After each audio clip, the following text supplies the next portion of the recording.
चलिए क्लास को प्रारंभ करते हैं आगे। विषय निर्माण पढ़ रहे थे अपन। तो विषय निर्माण में कल एक पद्धति अपन ने पढ़ ली थी, ठीक है। और दूसरी पद्धति शुरू करते हैं और दूसरी पद्धति का नाम है पटलीकरण।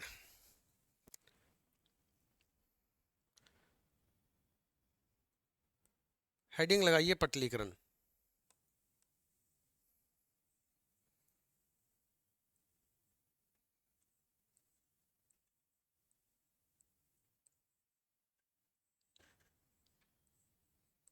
लेमिनेशन। विषय निर्माण की दूसरी विधि का नाम क्या है? पटलीकरण है। इंग्लिश में इसे कहेंगे लेमिनेशन।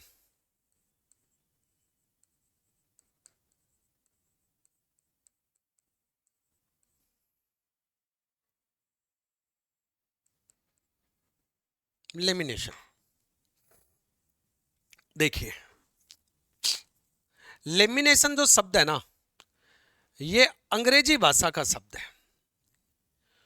और ये लेमिनेशन शब्द जो है, इसकी उत्पत्ति जो है वो लैटिन भाषा से हुई है। और लैटिन भाषा का एक शब्द है लेमिनी। लेमिनी शब्द से लेमिनेशन की उत्पत्ति हुई है। लेमिनी लैटिन भाषा का शब्द। और लेमिनी का शाब्दिक जो अर्थ है, यह शाब्दिक अर्थ है कि परतों में बांटने योग्य सतह। लेमिनी का हिंदी अर्थ क्या होता है? इसका शाब्दिक अर्थ होता है परतों में बांटने योग्य सतह। तो जब हम विषय निर्माण करते हैं तो विषय निर्माण की ये जो पटलीकरण विधि है, इस विधि में एक पक्ष को दूसरे पक्ष पर, पक्ष का मतलब हो गया एक कोई छोटा सब्जेक्ट है, एकल है या पक्ष है जिसको अपन कहते हैं, उसको दूसरे पक्ष पर हम परत चढ़ाकर और एक नए मिश्रित विषय का निर्माण करते हैं।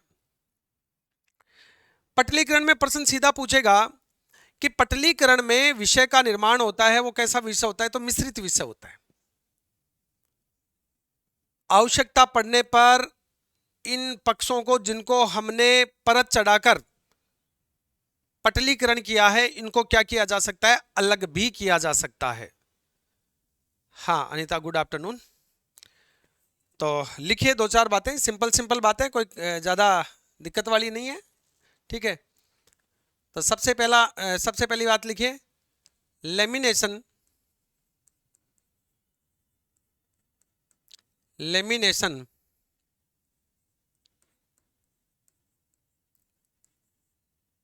अंग्रेजी भाषा का शब्द है।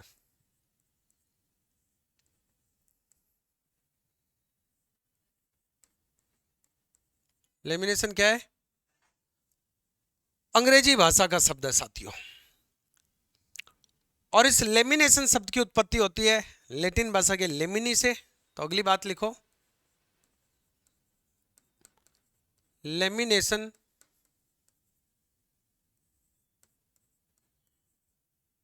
शब्द की उत्पत्ति, लेमिनेशन शब्द की उत्पत्ति लैटिन भाषा के, लैटिन भाषा के लेमिनी से हुई है।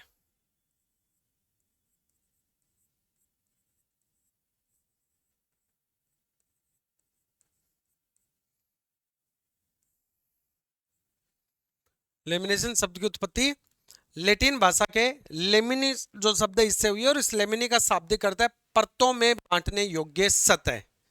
तो आगे लिखिए, लेमिनी, लेमिनी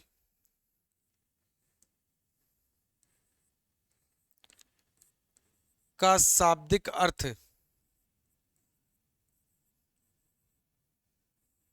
लेमिनी का शाब्दिक अर्थ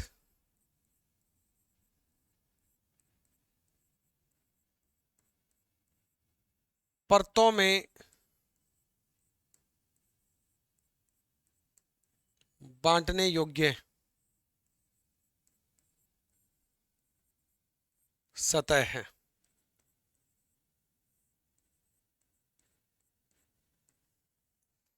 लेमिनी का शाब्दिक अर्थ क्या है? परतों में बांटने योग्य सतह।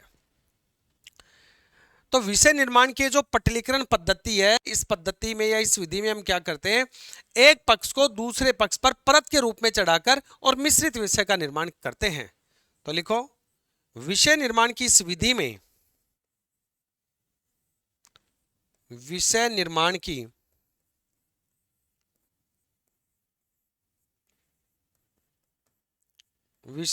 की इस विधि में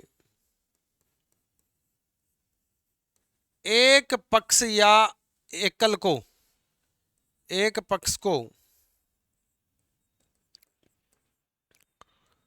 दूसरे पक्ष पर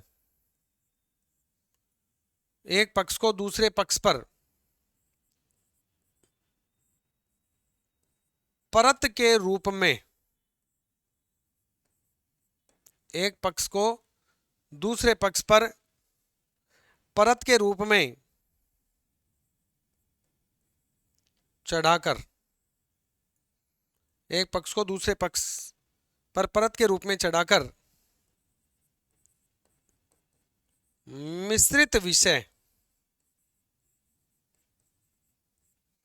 निर्माण की इस विधि में एक पक्ष को दूसरे पक्ष पर परत के रूप में चढ़ाकर मिश्रित विषय का निर्माण किया जाता है। मिश्रित विषय का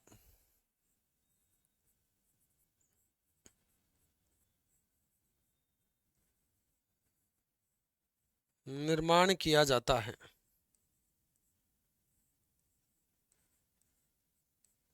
मिश्रित विषय का क्या किया जाता है? निर्माण किया जाता है। और आवश्यकता पड़ने पर क्या करेंगे? आवश्यकता पड़ने पर इन पक्षों को हम क्या भी कर सकते हैं? अलग भी कर सकते हैं, इनको अलग भी किया जा सकता है। तो लिखिए, आवश्यकता पड़ने पर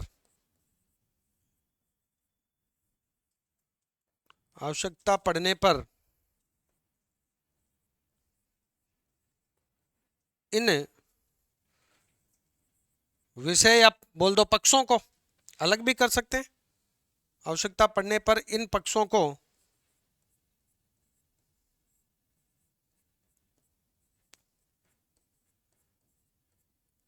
अलग भी किया जा सकता है।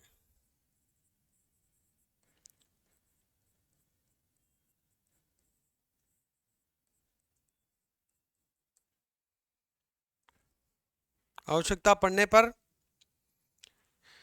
इन पक्षों को क्या किया जा सकता है? अलग भी किया जा सकता है। और ये जो पटलीकरण है ना, इस पटलीकरण को भी दो भागों में बांटा जा सकता है। पहले इतना नोट कर लो, फिर आगे इसके वर्गीकरण की बात करेंगे। पटलीकरण का प्रकार 1 और पटलीकरण का प्रकार 2, ये क्या है इसको देखेंगे। पहले इतना नोट कीजिए।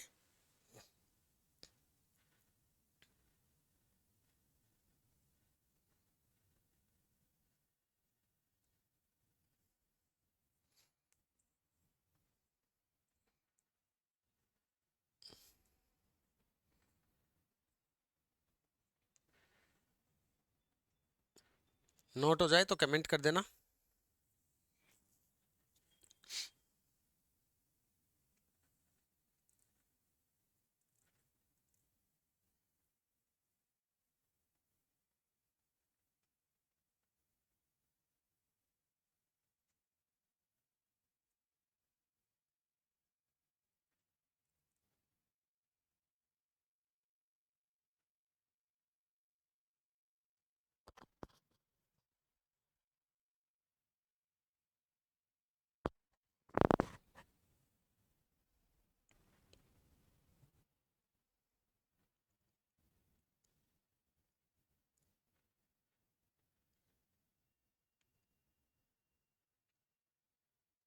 हो गया?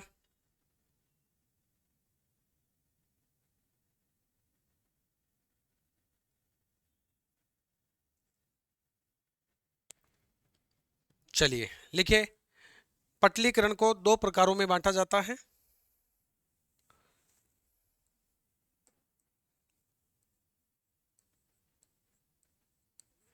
पटलीकरण को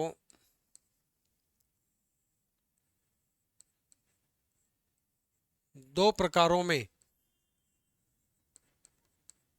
पटलीकरण को दो प्रकारों में बांटा जाता है। ये दो प्रकार कौन कौन से? एक प्रकार तो है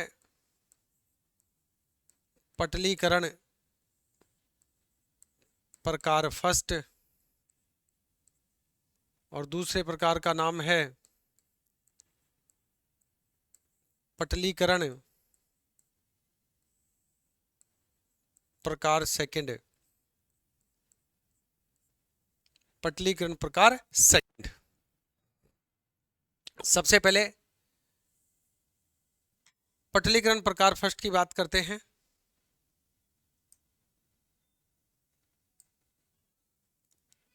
हाँ संजय, गुड आफ्टरनून, बताइए टॉपिक वाइज ऐप में टेस्ट।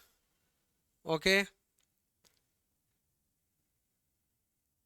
देखो ऐप का मतलब ये है कि मैं आपको, जैसे अभी ये टॉपिक पूरा होने वाला है, जहाँ तक आज हो जाएगा तो फिर कल मैं आपको इनके क्वेश्चन करवाने वाला हूँ यहीं पर। ठीक है, क्वेश्चन होगा आपके सामने, आप जवाब देंगे, फिर मैं एक्सप्लेन करूंगा, फिर आगे चलूंगा। ये मैंने आपको पहले भी बता दिया था। तो पटलीकरण प्रकार फर्स्ट की बात करते हैं, तो वापस से हेडिंग 1 लगाइए, पटलीकरण प्रकार फर्स्ट।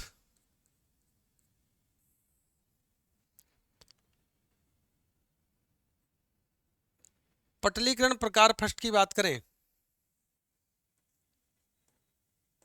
तो ये क्या है, देखिए ये जो पटलीकरण प्रकार फर्स्ट है ना, इस विधि में हम क्या करते हैं, एक या एक से अधिक कोई एकल है या कोई पक्ष है, उसको किसी मुख्य वर्ग के साथ परत के रूप में जोड़ दिया जाता है। क्या कहा मैंने कि पटलीकरण प्रकार फर्स्ट ये कहता है कि किसी एक या एक से अधिक एकल को या पक्ष को किसी मुख्य वर्ग के साथ क्या कर दिया जाता है, परत के रूप में जोड़ दिया जाता है।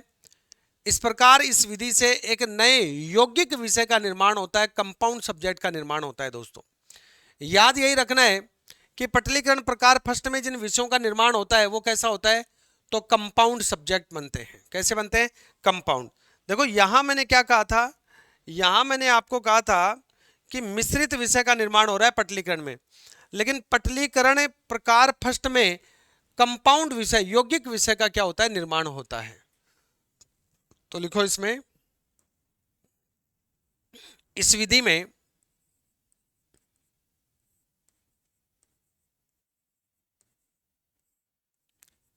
में एक या एक से अधिक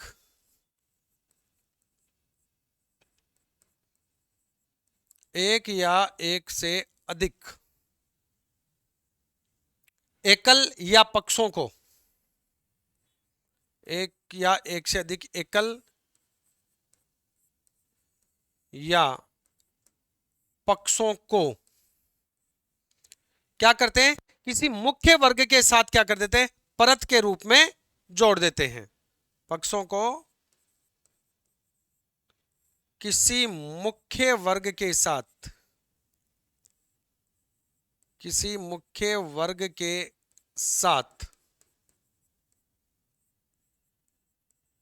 परत के रूप में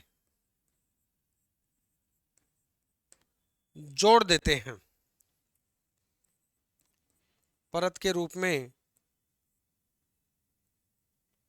जोड़ देते हैं।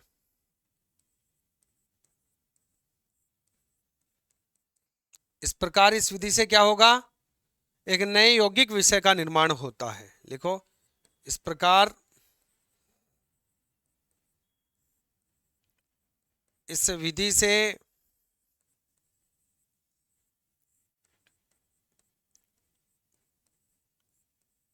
एक यौगिक विषय, एक यौगिक विषय कंपाउंड सब्जेक्ट का निर्माण होता है। इस प्रकार इस विधि से एक यौगिक विषय का क्या होता है साथियों, निर्माण होता है।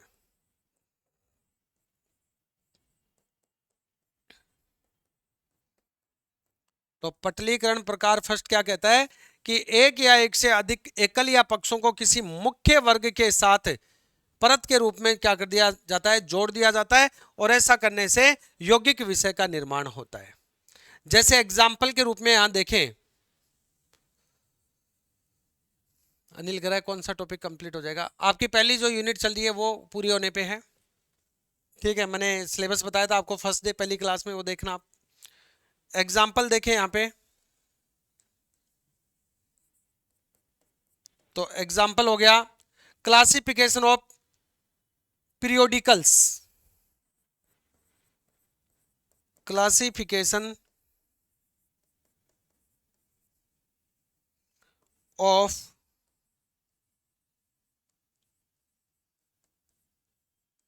Periodicals in university library.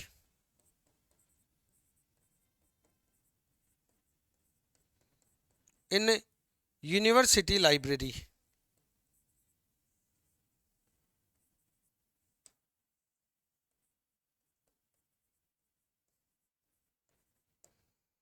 Classification of periodicals in university library. ये पीरियोडिकल्स क्या होते हैं? तो पीरियोडिकल्स का मतलब होता है जो प्रकाशन जो डेली, वीकली या मंथली प्रकाशित होते हैं। तो यहां पर देखिए क्या हो रहा है, एक या एक से अधिक पक्ष को मुख्य वर्ग के साथ जोड़ रहे हैं। यूनिवर्सिटी ऑफ लाइब्रेरी के साथ हम क्या जोड़ रहे हैं? क्लासिफिकेशन ऑफ पीरियोडिकल्स को जोड़ रहे हैं। और पीरियोडिकल्स का मतलब हो गया प्रकाशन जो वीकली, डेली, वीकली या फिर मंथली प्रकाशित होते हैं, उन्हें कहते हैं पीरियोडिकल्स। चाहो तो आप लिख सकते हो पीरियोडिकल्स, प्रकाशन जो डेली, वीकली एंड मंथली प्रकाशित होते हैं, उन्हें पीरियोडिकल्स कहते हैं। उन्हें क्या कहते हैं? पीरियोडिकल्स कहते हैं। नोट कर लो।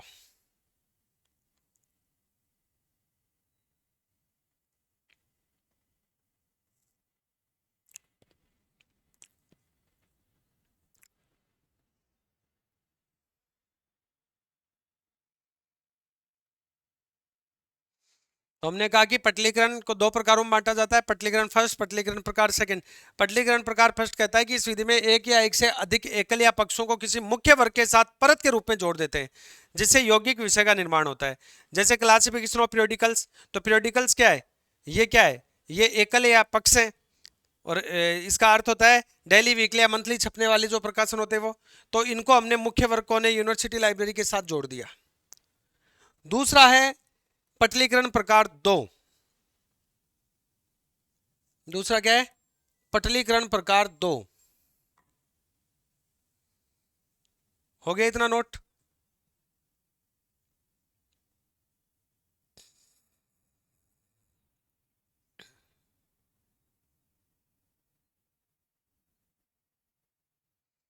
लिखो नंबर 2, पटलीकरण प्रकार 2।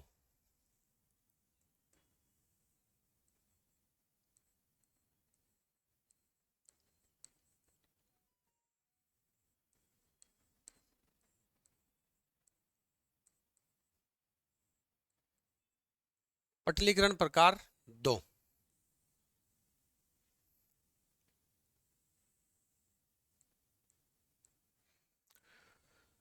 पटलीकरण प्रकार 2 की बात करें तो विषय निर्माण की ये जो पद्धति है पटलीकरण प्रकार 2, इसमें क्या करते हैं, दो या दो से अधिक एकल या पक्षों को किसी प्राथमिक विषय, प्राइमरी जो विषय, उसके साथ मिलाकर नए यौगिक विषय का निर्माण करते हैं। यहां हमने क्या कहा था, यहां भी यौगिक विषय का निर्माण हो रहा है, लेकिन एक या एक से अधिक जो है वो एकल या पक्ष किसके साथ? मुख्य वर्ग के साथ मिलकर के। और यहां हम क्या करें, दो या दो से अधिक एकल या पक्ष प्राथमिक विषय के साथ मिलकर के नए यौगिक विषय का निर्माण करते हैं। ठीक है, इसमें हमने क्या कहा,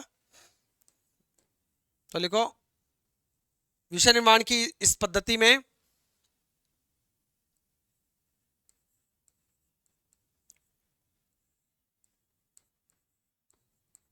विषय निर्माण की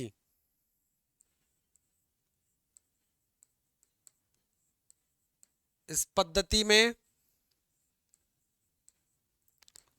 विषय निर्माण की इस पद्धति में दो या दो से अधिक एकल या पक्षों को दो या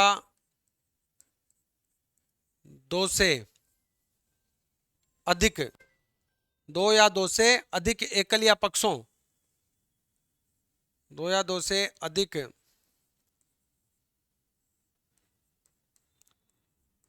एकल या पक्षों को दो या दो से अधिक एकल या पक्षों को किसी प्राथमिक विषय के साथ मिलाकर किसी प्राथमिक विषय के साथ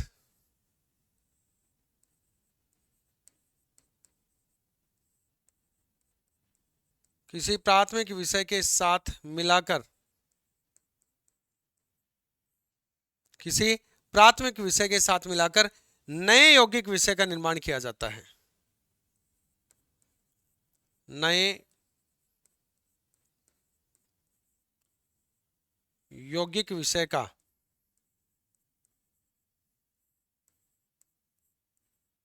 नए यौगिक विषय का निर्माण किया जाता है। तो इसमें दो या दो से अधिक एकल या पक्षों को प्राथमिक विषय के साथ मिलाकर और यौगिक विषय या कंपाउंड विषय का निर्माण करते हैं।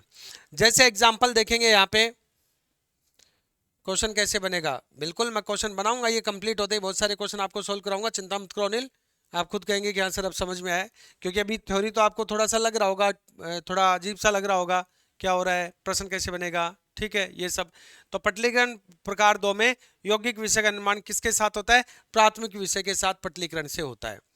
आयुर्वेदिक सिस्टम इन मेडिसिन इसका एग्जाम्पल हो गया। जैसे एग्जाम्पल लिखो, आयुर्वेदिक आयुर्वेदा करो इसको,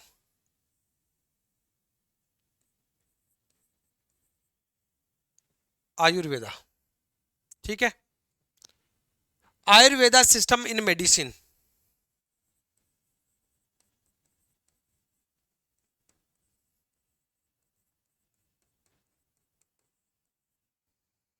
आयुर्वेदा सिस्टम इन मेडिसिन। देखो मेडिसिन क्या है? प्राथमिक विषय है, अपन ने पहले पढ़ा था प्राथमिक विषय है कौन? मेडिसिन। अब इसके साथ जो एकल जुड़ा है, पक्ष जुड़ा है, वो कौन है? आयुर्वेदा सिस्टम। तो ये जो आयुर्वेदा सिस्टम है ना, ये एकल है, यूं कह दीजिएगा ये पक्ष है, ठीक है। तो ये जो आयुर्वेदा सिस्टम है ये किसके साथ मिल रहा है? ये प्राथमिक विषय के साथ मिल रहा है। कौन है प्राथमिक विषय? तो प्राथमिक विषय मेडिसिन है, ठीक है। तो इसको देखते हैं आप कहेंगे कि आयुर्वेदा सिस्टम इन मेडिसिन क्या है? तो आप कहेंगे साहब मेडिसिन प्राथमिक विषय, इसके साथ कोई पक्ष जुड़ रहा है, एकल जुड़ रहा है, तो ये एकल पक्ष प्राथमिक विषय के साथ एक कंपाउंड विषय का निर्माण कर रहा है। यह पटलीकरण प्रकार 2 है, याद रहना चाहिए ये बात। याद कैसे रहेगी? बार बार रिपीट करने से। याद रहने का एक ही तरीका है, बार बार रिपीट।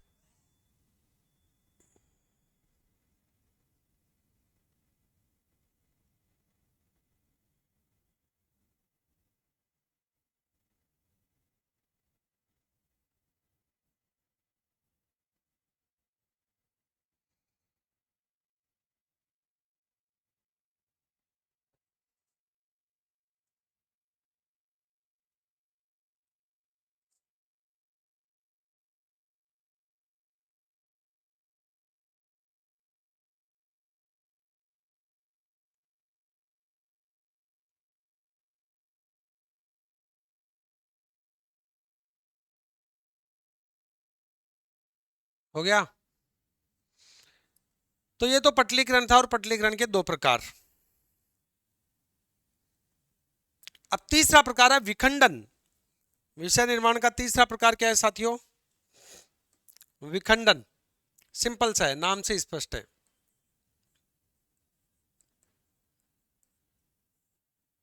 तीसरा प्रकार है विखंडन। देखिए विखंडन जो विषय निर्माण की पद्धति है, इसमें नाम से स्पष्ट है कि विखंडन होगा। कोई एक विषय है और उस विषय को आप अलग अलग भागों में विखंडित करते हैं या बांटते हैं, तो प्रत्येक भाग से एक नए विषय का निर्माण हो जाता है। इसे ही विखंडन कहते हैं, फिजन कहते हैं इसको। इंग्लिश में क्या कहते हैं? फिजन।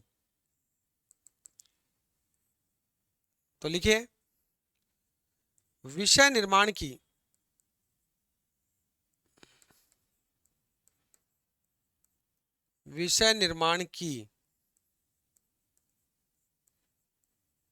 इस पद्धति में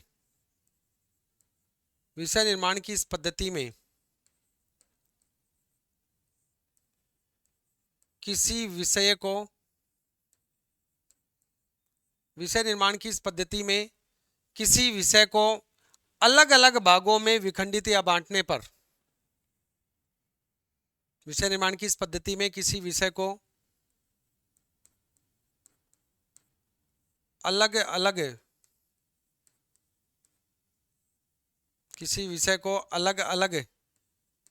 भागों में विखंडित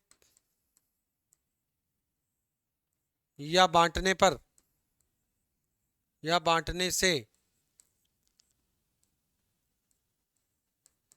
नए विषयों का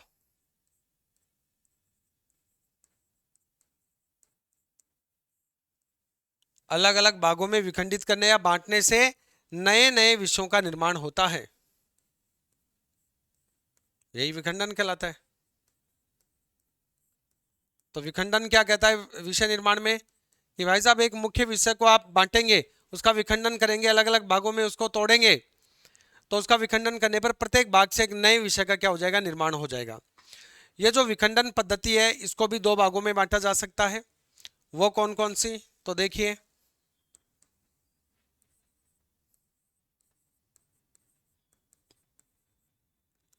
विखंडन पद्धति को दो भागों में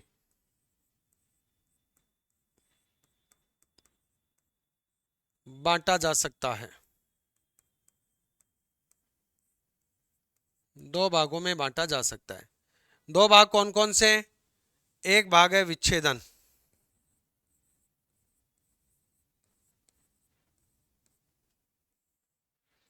एक भाग कौन सा है? विच्छेदन, डिसेक्शन जिसको कहते हैं।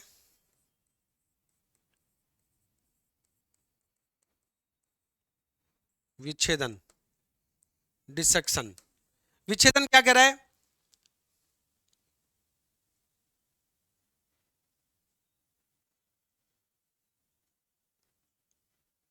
फिजन। कल की क्लास में मैंने आपको क्या बताया था? फिजन और डिस्टिलेशन, ठीक है। फिजन और डिस्टिलेशन, ये फिजन भी एक टाइप है इसमें।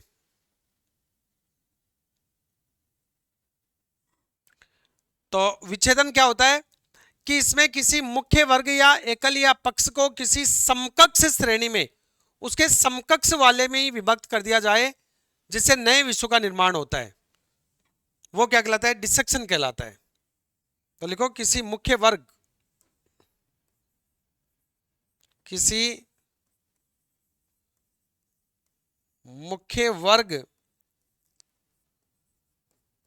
या एकल या पक्ष को, किसी मुख्य वर्ग या एकल या पक्ष को किसी समकक्ष श्रेणी में, उसी के समकक्ष में, या पक्ष को किसी समकक्ष श्रेणी में, पक्ष को किसी समकक्ष श्रेणी में विभक्त किया जाता है, बांटा जाता है। समकक्ष श्रेणी में विभक्त किया जाता है, समकक्ष श्रेणी में विभक्त किया जाता है, जिससे क्या होता है, नए विषयों का निर्माण होता है, जिससे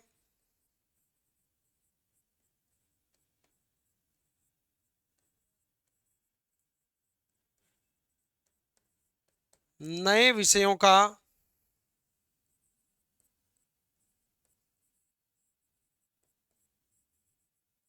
निर्माण होता है।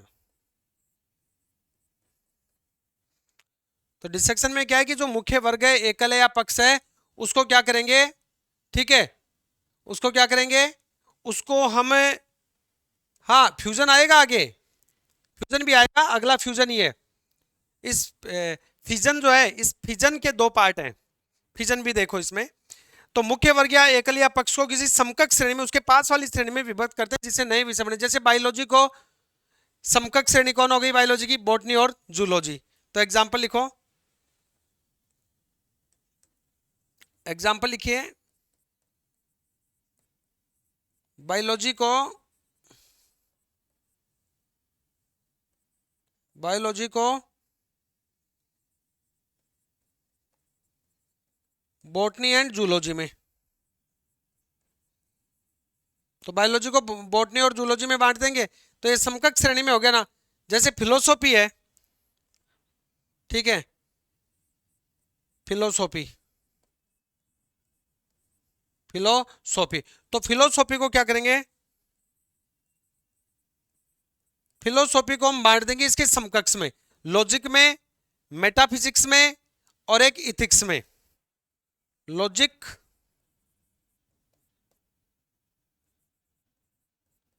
मेटाफिजिक्स और इसके अलावा एक और किसमें, इथिक्स में।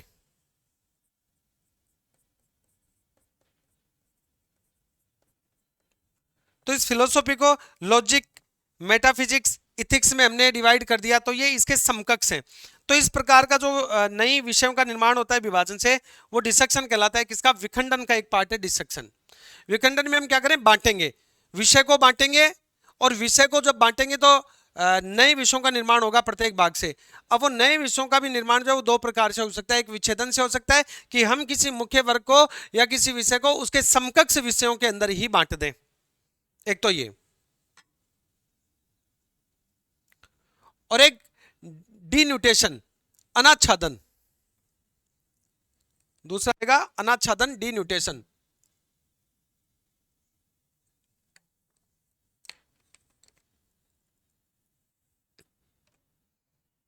अनाच्छादन में क्या होगा, डीन्यूटेशन में क्या होगा कि विषय निर्माण की जो डीन्यूटेशन है, अनाच्छादन जो पद्धति है, उसमें मुख्य वर्ग एकल या पक्ष को हम क्या करेंगे, परत दर परत आगे विभाजित करेंगे और नए विषय का निर्माण करेंगे।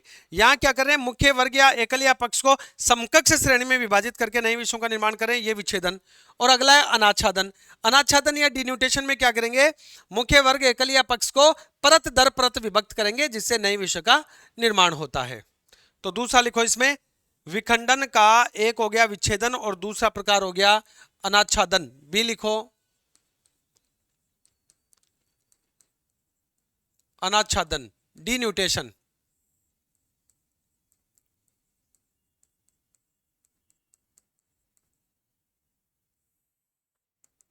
अनाच्छादन, डीन्यूटेशन, डीन्यूटेशन, ये न्यूडेशन है, ये डीन्यूडेशन, डीन्यूडेशन। तो लिखो, इस विषय निर्माण पद्धति में, इस विषय निर्माण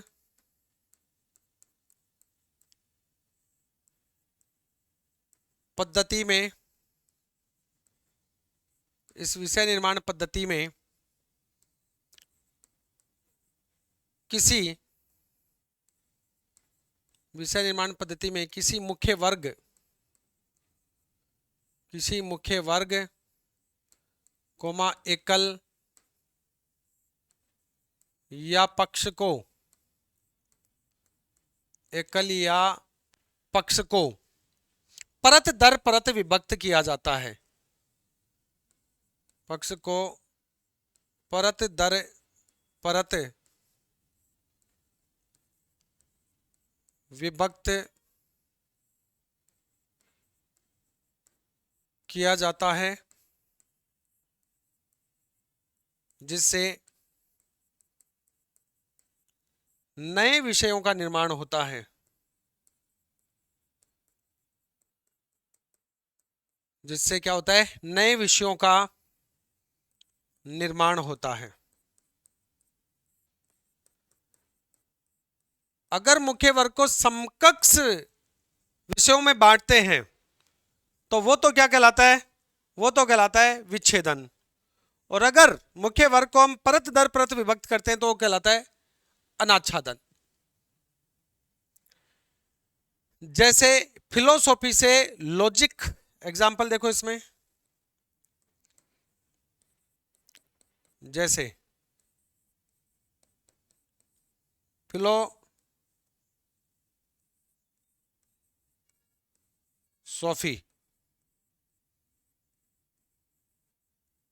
फिलोसॉफी से लॉजिक, और लॉजिक से इंडक्टिव लॉजिक, तथा फिलोसॉफी से लॉजिक, अब परत दर परत विभाजन करेंगे तो लॉजिक से तथा लॉजिक से तथा किससे? लॉजिक से। और लॉजिक से क्या करेंगे? Inductive logic. लॉजिक से इंडक्टिव लॉजिक। लॉजिक से क्या करेंगे? इंडक्टिव लॉजिक बोले तो आगमनात्मक तर्क। आगमनात्मक तर्क में विखंडन से नए विषय का निर्माण होता है। तो फिलोसॉफी को लॉजिक में और लॉजिक को बदल दिया इंडक्टिव लॉजिक में विखंडन से।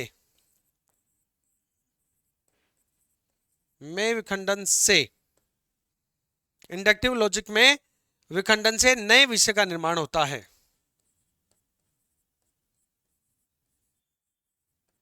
नए विषय का निर्माण होता है। ठीक है। तो इस तरह से परत दर परत आगे अगर विभाजन करते जाते हैं, विखंडन करते जाते हैं विषय का, तो वो अनाच्छादन कहलाता है। ये हो गया विखंडन। और अब बात करेंगे अनीता, वही जो आप कह रहे थे, फ्यूजन विलयन की बात करते हैं। विलयन में क्या करेंगे? नाम से स्पष्ट है, विलय कर देंगे। दो मुख्य विषय लेंगे और दो मुख्य विषय को आपस में मिलाएंगे। आपस में मिलाएंगे तो उनसे एक नए विषय का निर्माण हो गया। जैसे बायोलॉजी और केमिस्ट्री को मिला दिया तो बायोकेमिस्ट्री बन गई, तो ये विलयन हो जाएगा, फ्यूजन हो जाएगा। क्या हो जाएगा? फ्यूजन हो जाएगा।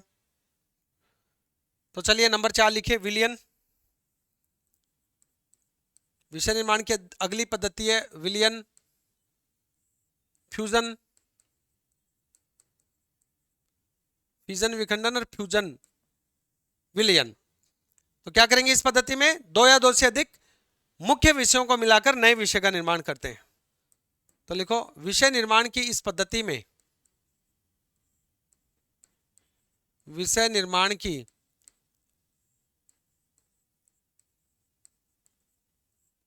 इस पद्धति में, विषय निर्माण की इस पद्धति में दो मुख्य विषय या दो मुख्य विषयों को आपस में मिलाकर, दो मुख्य विषयों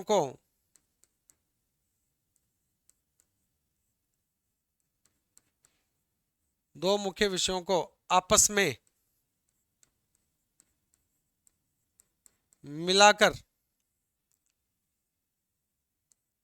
एक नए विषय का निर्माण किया जाता है। एक नए विषय का निर्माण किया जाता है। एक नए विषय का निर्माण किया जाता है। एक नए विषय का क्या किया जाता है? निर्माण किया जाता है। एग्जाम्पल, बायोलॉजी और केमिस्ट्री से एग्जाम्पल लिखो। बायोलॉजी मुख्य विषय है, वह केमिस्ट्री मुख्य विषय है, तो इनसे बायोकेमिस्ट्री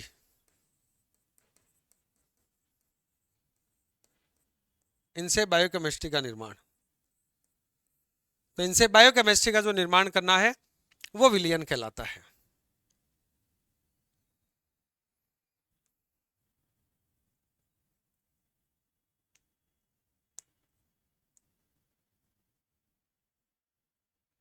एक है आसवन डिस्टिलेशन जो 1960 में दी थी रंगनाथन साहब ने, 1960 में, 1950 के बाद 1960 में दी थी ना आसवन, तो आसवन डिस्टिलेशन। विषय निर्माण की अगली मेथड है नंबर 5, आसवन, बोल तो डिस्टिलेशन। कौन सी मेथड है? डिस्टिलेशन मेथड है।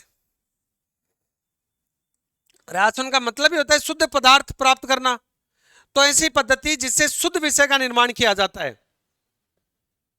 ठीक है, ऐसी पद्धति जिससे शुद्ध विषय का निर्माण किया जाता है। तो इस प्रकार की जो विषय निर्माण होता है, यानी इस प्रकार जो नए विषय का निर्माण होता है, वो नए विषय समान उपयोगी विषय होते हैं, ये ध्यान रहे। तो आसवन में केवल ये लिखो, इस पद्धति द्वारा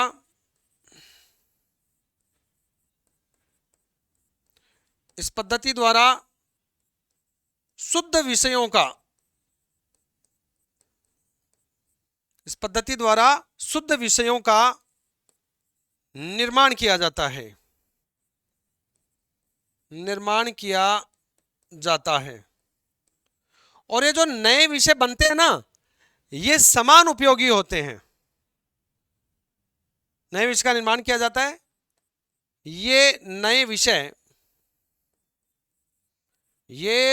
विषय समान उपयोगी होते हैं, जिसको हम कह सकते हैं समानुपयोगी।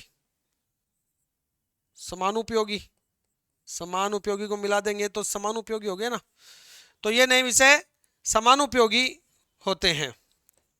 समानुपयोगी का मतलब हो गया कि इन विषयों का किसी भी क्षेत्र में जो उपयोग है वो समान रूप से कर सकते हैं। जैसे मैनेजमेंट, अब आप चाहे वो किसी संस्थान में मैनेजमेंट करें, या किसी कंपनी में मैनेजमेंट करें, या किसी अन्य स्थान पर मैनेजमेंट करें, ठीक है, तो उपयोग क्या हो गया इनका? किसी भी स्थान विशेष पर समान रूप से उपयोग हो गया। ठीक है, चाहे कंपनी में उपयोग करें तो भी मैनेजमेंट अपनाएंगे, संस्थान में कर रहे हैं, विद्यालय में कर रहे हैं, किसी ऑर्गेनाइजेशन में कर रहे हैं, तो उपयोग समान हो गया। एग्जाम्पल अगर हम कहें आसवन से जो शुद्ध विषय बनते हैं, तो आसवन से बनने वाले शुद्ध विषयों में एक तो हो गया मैनेजमेंट,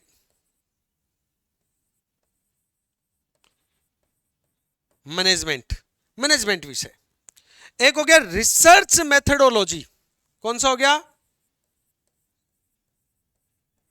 रिसर्च मेथडोलॉजी।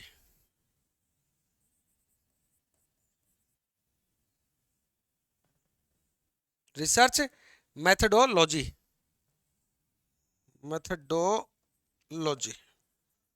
ये हो गया ना, सही लिखा है ना, रिसर्च मेथडोलॉजी। रिसर्च मेथडोलॉजी लगाएंगे तो किसी भी विषय में लगाएंगे तो उपयोग समान रूप से होगा। मैनेजमेंट का उपयोग समान रूप से होगा, लेकिन ये विषय बिल्कुल क्या है? शुद्ध विषय के रूप में, इसलिए इनको आसवन कहते हैं। ठीक है, तो विषय निर्माण की इस पद्धति को डिस्टिलेशन कहते हैं, आसवन कहते हैं। विषय निर्माण की एक विधि का नाम है समूहन, क्लस्टरिंग, क्लस्टर करना। क्योंकि क्लस्टर का अर्थ ही क्या होता है? क्लस्टर का अर्थ ही होता है बंडल या गुच्छा। तो विषय निर्माण की ये जो पद्धति है, समूहन पद्धति, इसमें क्या करते हैं? कई विषयों का आपस में एक गुच्छा बना देते हैं, या यूं कह दीजिए कई विषय आपस में गुच्छे की तरह होते हैं, या गुच्छे की तरह जुड़े होते हैं। लेकिन यह भी ध्यान रखना कि इन विषयों को वापस अलग भी किया जा सकता है। ठीक है, तो समूहन मेथड क्या कहता है? ठीक है, क्लस्टरिंग क्या कहता है? ये देखिए नंबर 6। विषय निर्माण की अगली पद्धति है समूहन, क्लस्टरिंग।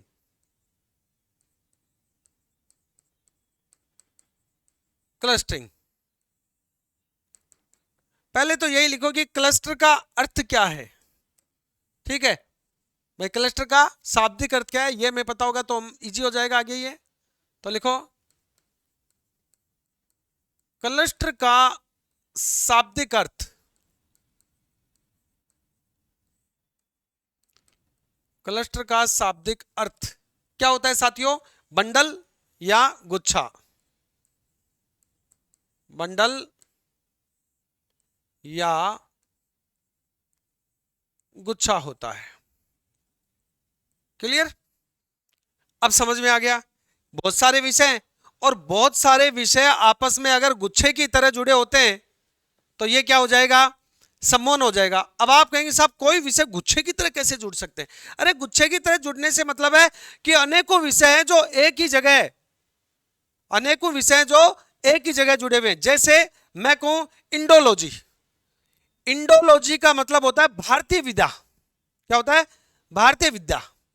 अब भारतीय विद्या की बात करें तो इसमें भारतीय समाज भी है, इसमें भारत की संस्कृति के बारे में भी है, इसमें भारत की भाषाओं के बारे में भी है, इसमें भारत के साहित्य के बारे में भी है, इसमें भारत के इतिहास के बारे में भी है, इसमें भारत की राजनीति के बारे में भी है। तो इन सभी विषयों, समाज, संस्कृति, भाषा, साहित्य, राजनीति, इतिहास, सबके बारे में ये विषय जो है वो एक ही जगह समूहित होकर इंडोलॉजी बना रही है। ठीक है? क्लियर है? तो ये क्या हो गया? ये सम्मोहन मेथड हो गया। ऐसे एक आती है आपकी ओशियनोग्राफी, समुद्र विज्ञान। तो समुद्र विज्ञान जो है, इस समुद्र विज्ञान में जैसे सागरों के बारे में, महासागरों के बारे में, समुद्र तट, चट्टाने, इन सब के बारे में एक साथ अध्ययन है। तो अलग अलग विषय हैं लेकिन सारे एक ही तरह, बहुत ज्यादा विषय एक ही जगह जुड़े हुए हैं गुच्छे के रूप में, वो कहलाता है सम्मोहन। तो सम्मोहन में आप लिखेंगे विषय निर्माण की इस पद्धति में, विषय निर्माण की इस पद्धति में क्या होता है कि अनेक विषय या कई विषय आपस में, विषय निर्माण की इस पद्धति में कई विषय आपस में, कई विषय आपस में गुच्छे की तरह जुड़े होते हैं।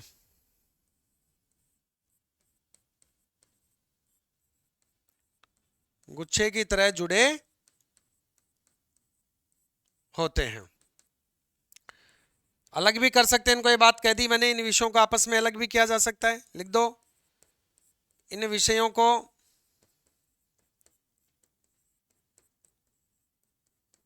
आपस में अलग भी किया जा सकता है।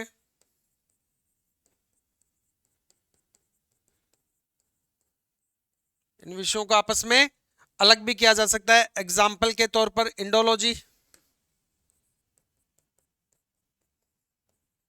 इंडोलॉजी, भारतीय विद्या, भारतीय विद्या। ठीक है, इसमें मैंने बता दिया समाज, संस्कृति, भाषाएं, साहित्य, इतिहास, राजनीति सब शामिल हैं। एक ओशियनोग्राफी, कौन सी? ओशियनोग्राफी।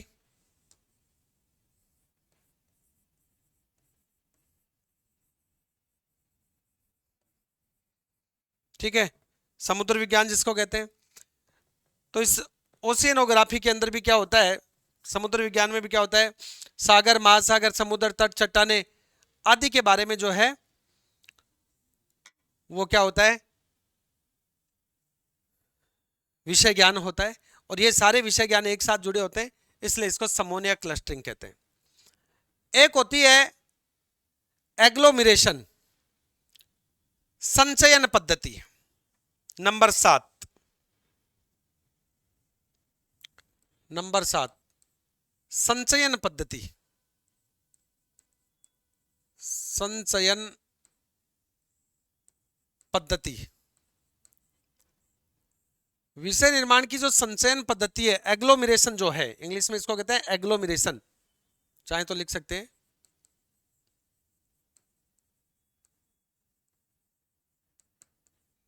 एग्लोमिरेशन संचयन जो पद्धति है, इसमें क्या होगा कि जो कई मुख्य विषय जो होते हैं वो आपस में मिलेंगे और आपस में मिलकर एक वृत्त स्वरूप वाले, एक बड़े स्वरूप वाले विषय का क्या कर लेंगे, निर्माण कर लेंगे।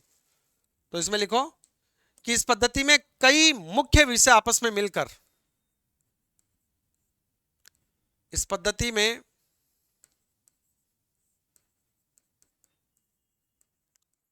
कई मुख्य विषय, कई मुख्य विषय आपस में मिलकर एक वृहत यानी बड़े विषय का, कई मुख्य विषय आपस में मिलकर एक वृत्त स्वरूप वाले विषय का निर्माण करते हैं। वृहत स्वरूप वाले, वृत्त स्वरूप वाले विषय का निर्माण करते हैं, विषय का निर्माण करते हैं। ठीक है, जैसे एग्जाम्पल देखें तो सोशल साइंस,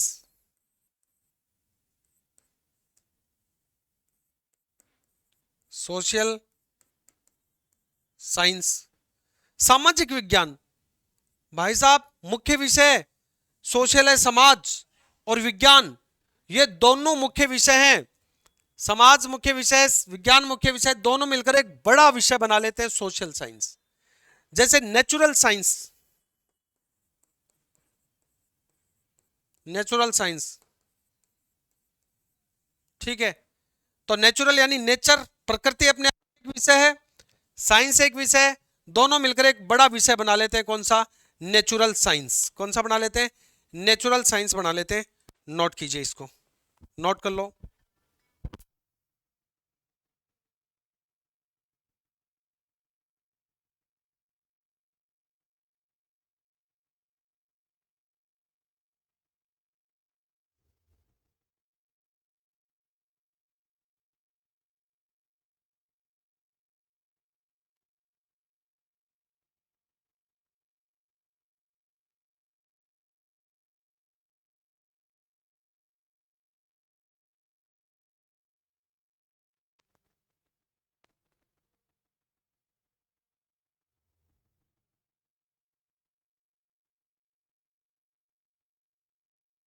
हो गया?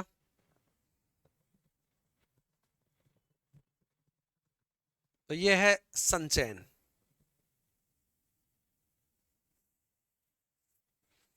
हाँ बिल्कुल संजय, बोर्ड ने जो है वो जारी कर दिया है कैलेंडर।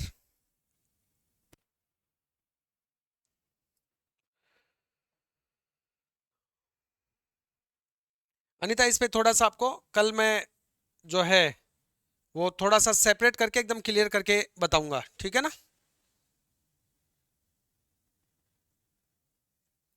आरपीएससी ने लाइब्रेरियन की कोई न्यूज नहीं दी है। क्या न्यूज नहीं दी है संजय लाइब्रेरियन की? आरपीएससी ने तो भर्ती दे ही थी, डेट का ही तो नहीं दिया है। दे देगा डेट तो कभी भी, क्यों टेंशन कर रहे हो? होना तो इसी साल में है, अगले साल तो जाने से रहा, इसी साल होगा, ठीक है ना। चलिए, तो इसी के साथ विषय निर्माण की जो पद्धतियां हैं ये अपनी कंप्लीट होती हैं। कल हम ढेर सारे प्रश्न देखने वाले हैं इनमें, ठीक है, और कुछ जो आपके डाउट्स हैं वो भी क्लियर कर दिए जाएंगे। तो मिलते हैं कल अगले सेशन में, तब तक के लिए साथियों नमस्कार, धन्यवाद।